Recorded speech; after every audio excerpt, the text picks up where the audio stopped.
Okay, we're now being joined by Jornel Lugo. Ed, go ahead.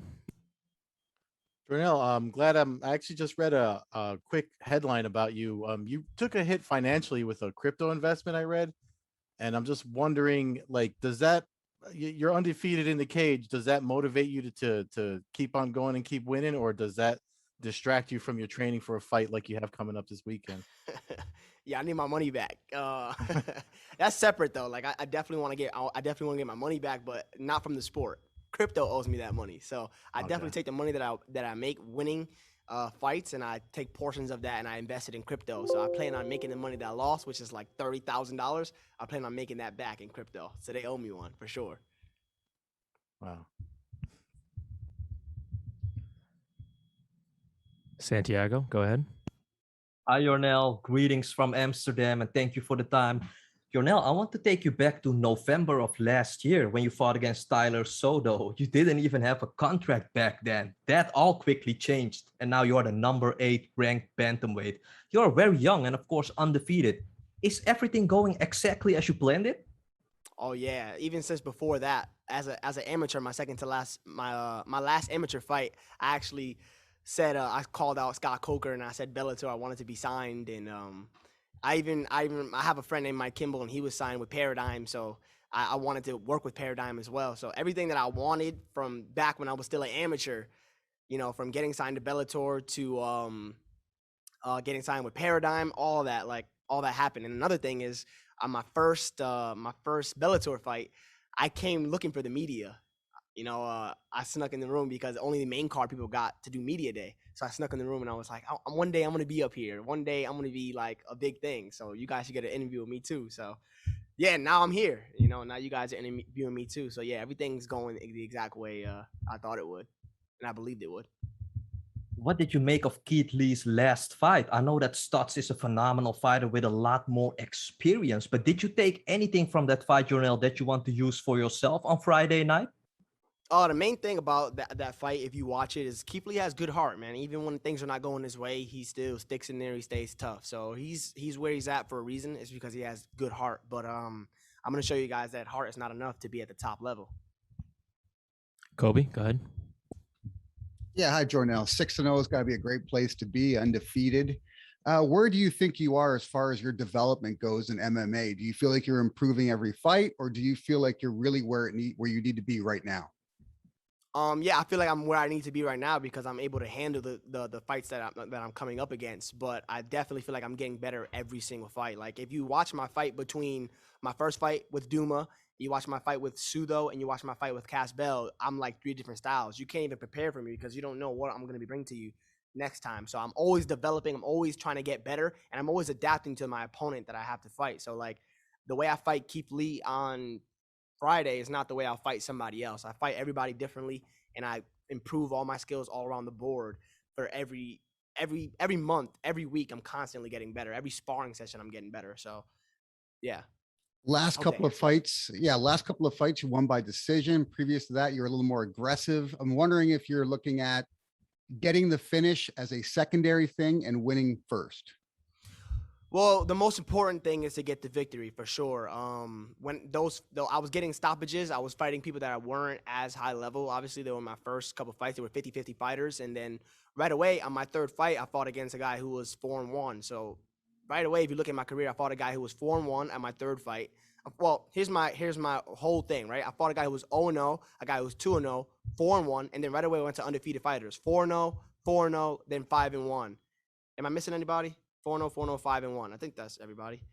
So everybody I was fighting was either undefeated or only had one loss. So it's not that easy to just stop people when they're good fighters. But definitely I go in with the mindset of winning first, because as long as you get the victory, nothing else matters. But this fight, I'm definitely looking to get the stoppage. It's even for me, I'm trying to figure out the balance between making sure I win and I stay composed, and how do I put up my foot on the gas and get the stoppage. So on this fight, I'm definitely going to look for that stoppage.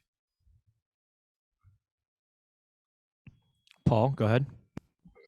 Yeah, hi. Kind of going off on the same line of questioning there. Did you do anything new or different in training for this upcoming fight? Yeah, I mean, I do things different for every fight just because I'm constantly developing new ways to train. I'm constantly learning a new technique. I'll see a technique and I'll find different ways to drill it. Like I'll see something and create ways to train that thing. So my training camps are always different because I'm constantly just doing new things. Because also, besides just like learning new things, you got to keep it fun, kind of. So like if you're always doing the same thing all the time, especially like if I'm only 25 years old. I want to be fighting until I'm 35. So if I want to fight till I'm 35, I'm not going to be able to do the same thing day in and day out until I'm 35. So I constantly have to be doing things that are new and fun. So I'm always doing different things to keep me excited, keep me wanting to go back to the gym. So yeah, my training is always different kind of because of that reason. Ed?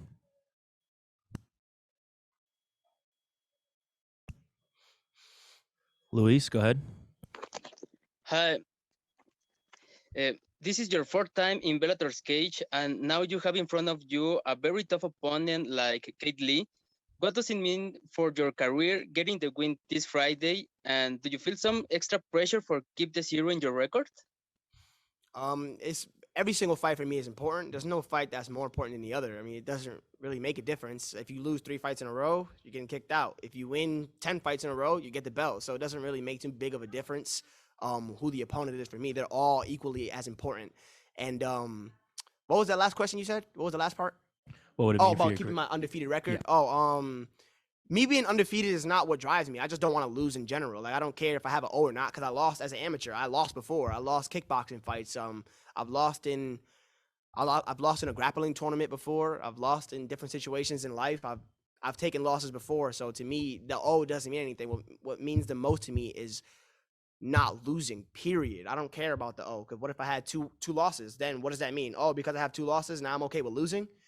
No, I still don't want to lose. So it's just making sure that I come out victorious is the most important thing. I don't care about the O. All right, last one here, Suki. Hey, how's it going? I actually just wanted to ask, I know this fight's at 140, but there's some traction behind the idea of a Bantamweight Grand Prix. I feel like you're kind of a growing name in the sport. Is that something that interests you? Oh, for sure. Definitely. After this fight, after I win this fight, I'm definitely going to be I already think I have my spot in the tournament, but after this fight, I'm definitely going to have my spot. Maybe I'll fight one more time before the tournament starts, but I think it's going to be a 16-man tournament because there's a lot of guys in the 135-pound division. It's a stacked division. So you get all of us 16. There's a lot of names, a lot of big records, a lot of different skills to put up against each other. So I feel like when the tournament actually does get announced, it's going to be a big deal. And that tournament is going to be able to build me a lot more than anything else has so far. So I'm definitely excited for that to start, for my chance, not for my chance, but for my guarantee. I'm going to get that $1 million and I'm going to get that belt because skills pay the bills. And I'm the most well-rounded guy in the division. If you look into it, most guys are doing stand-up only or grappling only, and they're okay on the feet or can just do jiu-jitsu. Who else can stand and grapple effectively and actually goes for it? Because Sergio Pettis can stand and he can grapple, but he doesn't look to grapple. He doesn't actually look to wrestle or anything like that. I actually look to implement all parts of my game. So Archuleta can do everything too, but I do it better. All right, Jonah, that was the last one, man. Thanks for the time.